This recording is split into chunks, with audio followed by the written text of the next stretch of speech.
Respeitar.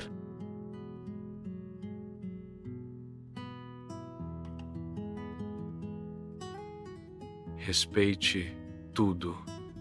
Cada vida, cada ritmo, todos os degraus, pontes e fronteiras.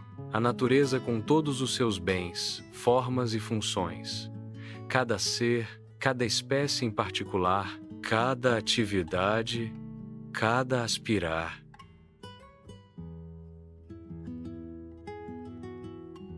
Respeitar. Uma palavra significativa. Ela abrange reconhecimento do outro, proteção à sua existência, contenção do próprio querer e desejar. Ela testemunha um saber mais profundo a respeito do mundo e de suas conexões e revela a maturidade interior e o domínio do próprio eu. Abrangendo tudo é a palavra, e abrangendo tudo é também seu campo. Pois respeito o ser humano deve ter para com tudo o que é valioso. Esse dever origina-se do fato de que o mundo inteiro é uma obra-prima em amplitude e que o ser humano surgiu dele e até hoje não contribuiu em nada para o seu surgimento e desenvolvimento. Por conseguinte, o mundo não pertence ao ser humano, mas sim é propriedade da força onipotente que o construiu. A este mundo, por fim, também pertence o ser humano, e ele tem de se enquadrar em sua ordem. Daí o dever de ter que respeitar tudo, aparelhado com a força do pensamento e com a liberdade na escolha de seu caminho. O ser humano pode gerar para si pensamentos sobre o mundo, elaborar filosofias e religiões, entregar-se aos próprios impulsos e intervir de forma destrutiva no curso do mundo. Se ele, então, tiver que sofrer sob as consequências de tal comportamento, ele até é capaz de acusar não a si próprio diante o mundo, mas sim o mundo perante o tribunal de seu intelecto e contra ele lançar sua sentença como maldição. A execução da sentença, no entanto, acontece em direção contrária, pois a vida julga, por fim, tudo e cada um que nega e perturba sua ordem. Por isso, hoje, o maior perigo não é a ameaçadora fome pelo poder deste ou daquele povo da terra, mas sim a culpa em comum de todos os povos para com a vida. Os bens da terra, apenas em uma pequena parte, existem para assegurar o sustento de forma suficiente dos seres humanos. A maior parte, contudo, serve à própria vida da terra. O que sabemos nós de sua essência interior, de suas necessidades, fenômenos, equilíbrios e irradiações interiores? Muito, muito pouco. Na verdade, nada. Tanto mais premente parece o dever do ser humano de respeitar e conservar os bens da terra. Tu responderás que, então, nossas grandes indústrias não poderão mais existir e haverá desemprego. Bom, será que com essas grandes indústrias que foram construídas, algo se tornou melhor sobre a terra e não existe o desemprego apesar das grandes indústrias? Tu temes que aqui seja pregada uma volta às condições da Idade Média. Uma volta, sim, uma volta para sair do funesto caos, mas então para cima, rumo a um plano de um saber superior, de uma razão mais sábia e de uma coexistência mais pacífica dos seres humanos e dos povos. Não cabe ao ser humano modificar leviana e cobiçosamente as formas da terra. Ligações artificiais dos mares, represas, drenagens, não são exatamente para o bem da terra e, por fim, nem do ser humano. Dever-se-á ter, pelo menos aqui, uma cautela bem maior do que até agora. A modificação das formas age sobre as funções normais da ordem da Terra. Explosões atômicas e foguetes rasgam as altas camadas de proteção da atmosfera. São atos de violência que ameaçam a vida, sobre cujos futuros efeitos nenhum cientista, hoje, pode dizer algo. Contudo, também em escala menor, são perturbadas as ordens de vida da Terra. Quando a floresta é desmatada ou um curso d'água é desviado, de forma especialmente cautelosa tem o ser humano que atentar para que as funções da vida e as autorregulações da natureza permaneçam intocadas. Como hóspede na natureza, ele tem o dever de respeitar o seu atuar. Cada ser é uma parte da cadeia da vida universal e, por isso, útil. Animais de rapina favorecem a vigilância de todos os outros animais. Animais domésticos servem ao ser humano. Animais da terra afofam o solo nutritivo. Micróbios e bactérias efetuam a transformação e a manutenção dos nutrientes dos campos, prados e florestas. Também cada pedra possui sua utilidade. E por fim repousa também em cada ser humano a possibilidade para um desenvolvimento ascendente. Ser humano é ser humano, quer pobre ou rico, quer grande ou pequeno, e por isso deve ser respeitado. Mesmo quando tenha cometido um grave erro e quando a sociedade tem que se proteger dele, ele não deve ser colocado num estado indigno ao ser humano. Há muitas diferenças de pessoa para pessoa e de povo para povo.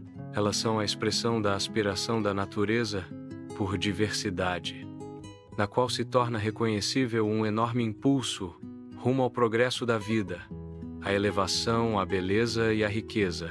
Cada espécie pertence ao todo e ela possui sua necessidade.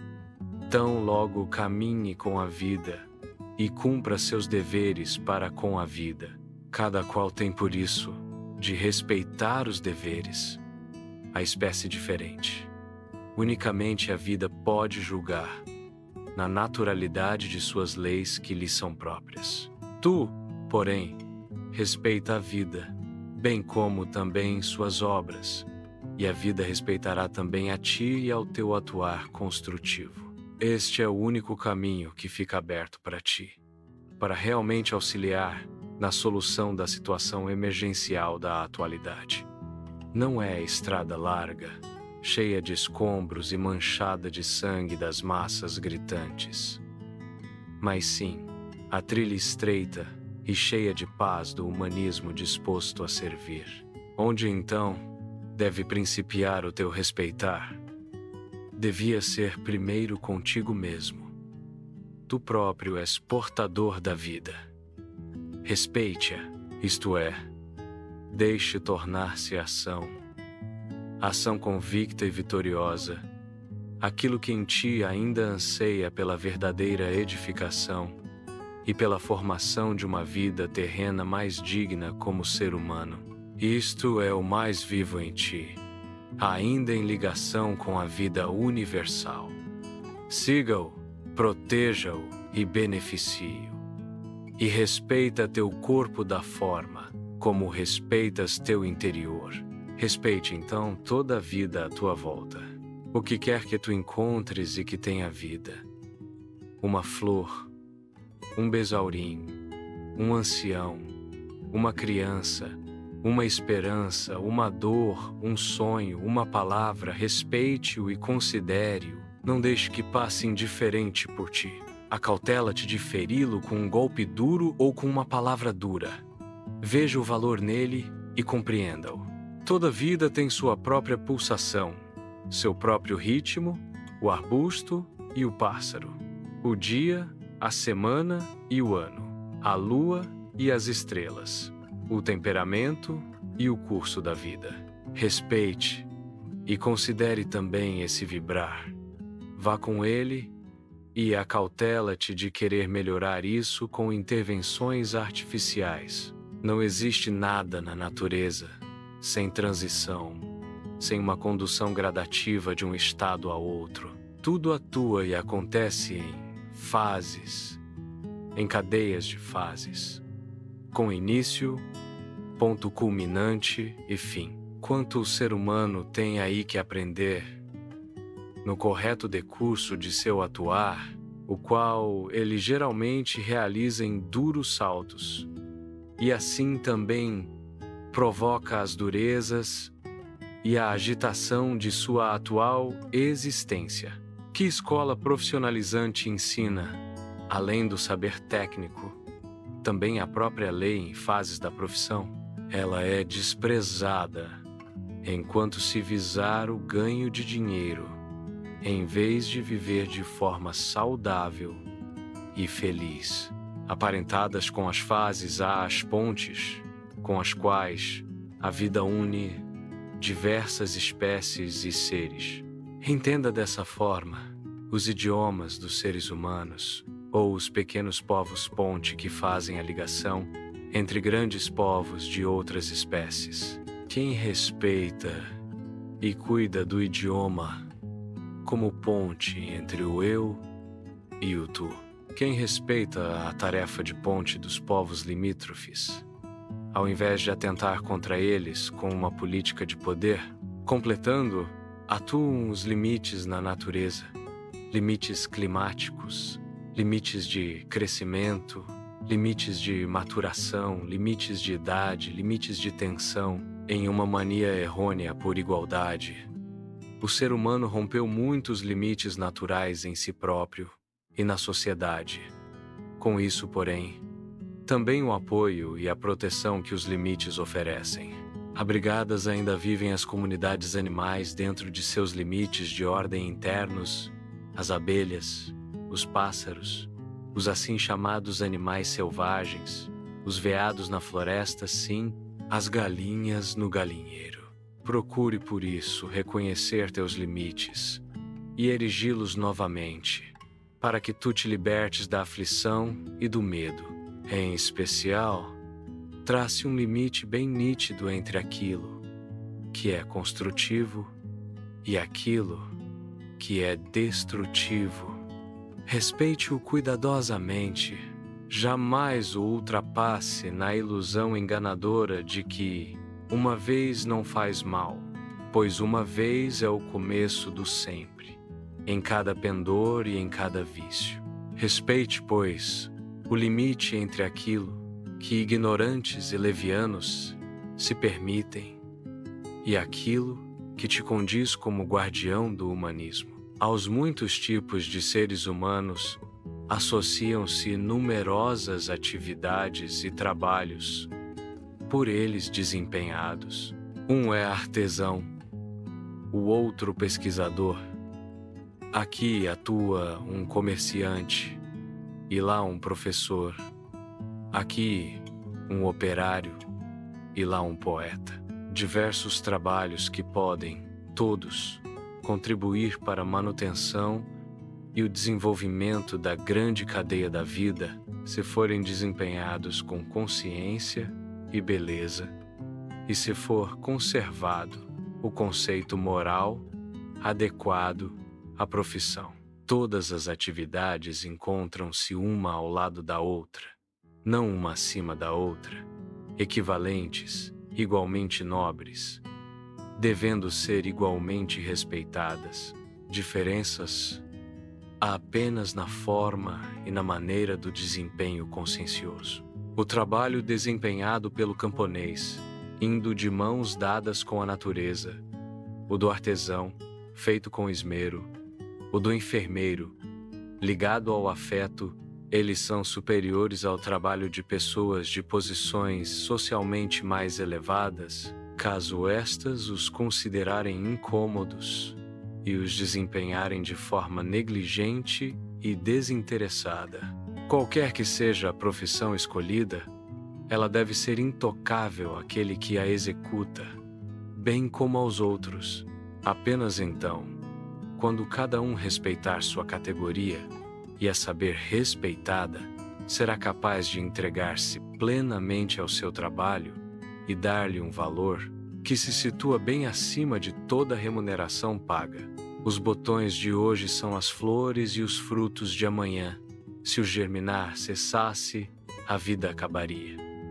Dos brotos e botões o jardineiro cuida de forma especial. Há, porém, também brotos e botões na vida do ser humano, quer seja na vida interior, na família, na profissão, onde quer que algo novo procure se formar. Seres humanos jovens são extraordinários portadores de botões. Reside neles a formação da vida do amanhã. Que nenhum desses botões seja prejudicado ou pisoteado, pois em cada um, quem sabe, pode repousar, oculta, a força para a elevação do destino de povos. Respeite, por isso, com um amor compreensivo cada impulso para algo novo, nobre e ideal, pois ele é a semeadura para o amanhã. Respeitar, realmente uma grande palavra. Lá onde ela é acolhida e vivida, surgem paz e edificação beneficiadora. Quem se sabe estimado, respeita mais a si mesmo e exige de si cumprimento mais esmerado do dever. Assim, apenas assim, é que o mundo de hoje pode encontrar sua cura, não com violência e técnica, apenas através do amor pela vida e por tudo que serve à vida.